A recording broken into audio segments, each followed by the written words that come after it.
Trend NPC. Apa benda trend NPC ni? Bismillahirrahmanirrahim. Assalamualaikum warahmatullahi wabarakatuh.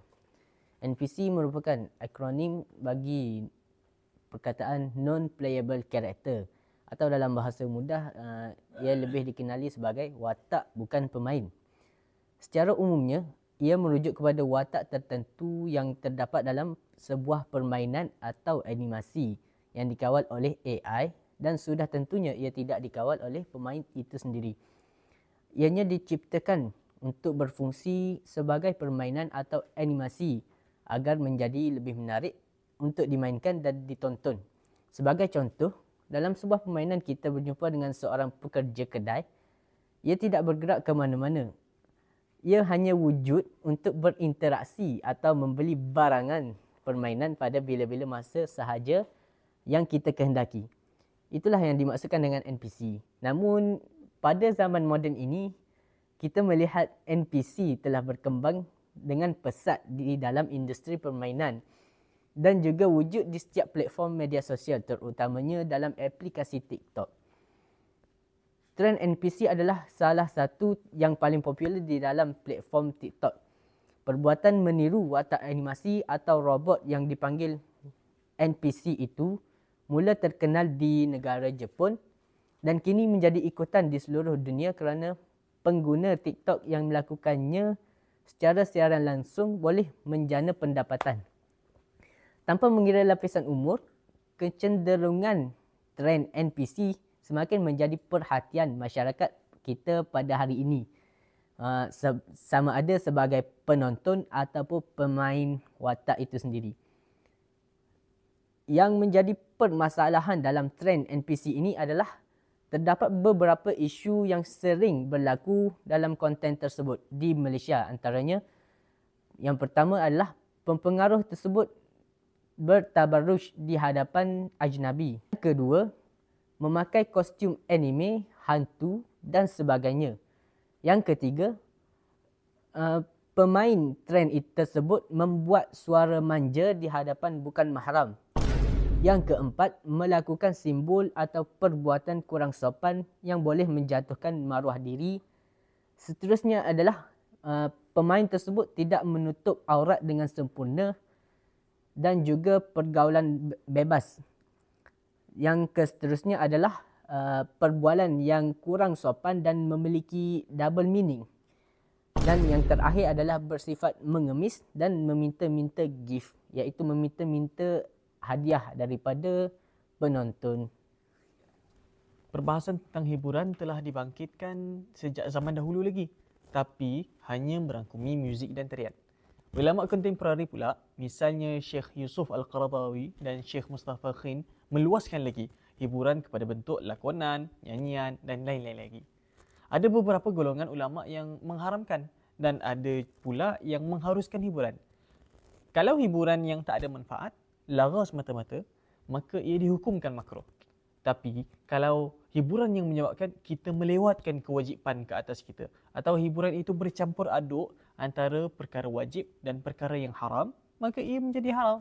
Tapi kalau ia memberikan manfaat dan membawa nilai yang baik seperti majlis qasidah, maka ia diharuskan.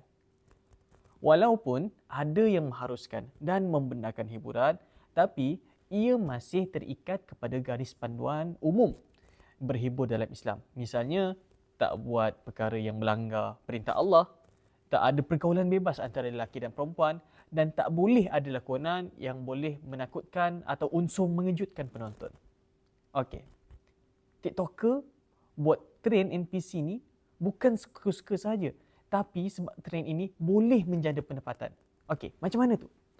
Diorang ni kan buat streaming kat TikTok, jadi bila penonton masuk live TikToker tu, mereka biasanya akan bagi gift yang ada pelbagai jenis bentuk. Contohnya, jika penonton bagi gift berbentuk aiskrim, TikToker tu pula kena gayakan seperti tengah makan aiskrim, jelir lidah, lepas tu buat macam tengah jilat aiskrim. Maka, gift tu tadi boleh diubah dalam bentuk wang ringgit yang sebenar. Sebab setiap kali mereka buat live streaming, pendapatan TikTokers ni boleh mencecah RM3,000. jika yang tengok live itu mencapai angka ribuan penonton. Tapi masalahnya perbuatan macam ni dah melampaui batas, terutamanya bila perempuan yang buat gaya macam ni dalam trend NPC ni. Kaedah fiqh ada menyebut setiap apa yang membawa kepada haram maka ia dihukumkan haram. Sepatutnya sebagai seorang Muslim, seseorang itu rasa malu kalau nak buat trend NPC dan buat perkara yang tak senonoh depan orang ramai. Buat aksi-aksi yang aneh. Tambah lagi, orang yang langsung kita tak kenal. Maka, TikToker yang mencari punca pendapatan melalui live streaming trend NPC di TikTok adalah haram. Lagipun, maklumat tak menghalalkan cara. Seterusnya, apabila kita meneliti kandungan video trend NPC yang beredar di media sosial, kita dapati video yang diupload itu adalah dari sudut huruf adalah huruf yang fasik. Sebab apa? Terdapatnya unsur-unsur yang tidak menepati kriteria huruf yang ditetapkan. Antaranya tidak berlandaskan nas syarak. Jadi apakah unsur-unsur yang tidak menepati tersebut secara khususnya? Lazimnya kalau kita tengok konten-konten yang FYP di media sosial ataupun di TikTok lah terutamanya akan memaparkan seorang wanita, kerana wanita itu akan menarik perhatian lelaki. Tapi dalam masa yang sama, syarak tak benarkan perkara ini berlaku. Wanita perlulah dipelihara. Okay. Selain itu, unsur membuka aurat dengan sengaja. Kita tengok lagi, kita dedahkan aurat di media sosial, lagi view akan naik. Sedangkan dedahkan aurat adalah haram. Selain itu, unsur mengaibkan diri. Dalam trend NPC, kita nampak kebanyakannya berlumba-lumba untuk mengaibkan diri sendiri dengan harapan untuk mendapatkan gift. Padahal menjaga maruah diri termasuk dalam tujuan syarak, iaitu hifzun nafs. Persoalannya, adakah masih ada ruang untuk kita mengharmonikan trend NPC ini daripada huruf fasid? Pada pendapat saya, masih boleh jika kita menutup unsur-unsur yang bertentangan dengan syarak tadi. Sekiranya sebelum ini kita dedahkan aurat dalam konten-konten trend NPC, maka lepas ini perlulah tutup aurat. Jika mengaibkan diri, perlulah hindarkan diri daripada mengaibkan diri.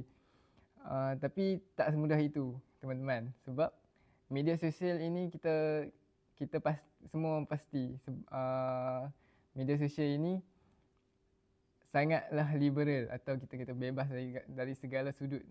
Demi view yang banyak, kita perlulah mendedahkan aurat sebagai contoh. Kesimpulannya, untuk mengharmonikan trend NPC ini daripada orang yang fasik boleh, tapi ruangnya amatlah sempit. Wallahualam. Selepas mendengar ulasan daripada pembentang-pembentang, kita dapat rumuskan trend NPC ini merupakan huruf fasid. Dengan meneliti, menganalisis konten dan merujuk kepada kriteria huruf, trend NPC merupakan huruf fasid yang mana ianya tidak menepati kriteria huruf yang ditetapkan oleh ulama. NPC ini merupakan huruf baru yang tidak diterima oleh syarak kerana terdapat unsur-unsur yang berlawanan dengan nas-nas syarak. Maka huruf ini tidak boleh diaplikasikan oleh manusia keseluruhannya. Berkaitan dengan pemurnian NPC, ruang untuk islamisasikan trend ini amat sempit dan sukar kerana tidak dapat tidak, trend ini mesti melibatkan gerakan-gerakan yang tertentu serta seolah-olah meminta gift daripada penonton. Sekiranya islamisasi trend ini berlaku, maka ia memerlukan kepada garis panduan yang khusus mengikut hukum hakam syarak supaya pergerakan dibataskan, tidak melibatkan gaya-gaya yang pelik, menjaga aurat dan tidak bertabarruj. Kesimpulannya, konten NPC mestilah dielakkan dan para TikToker sepatutnya memperkayakan konten yang bermanfaat untuk masyarakat bagi memandaikan umat. Wallahu a'lam bissawab.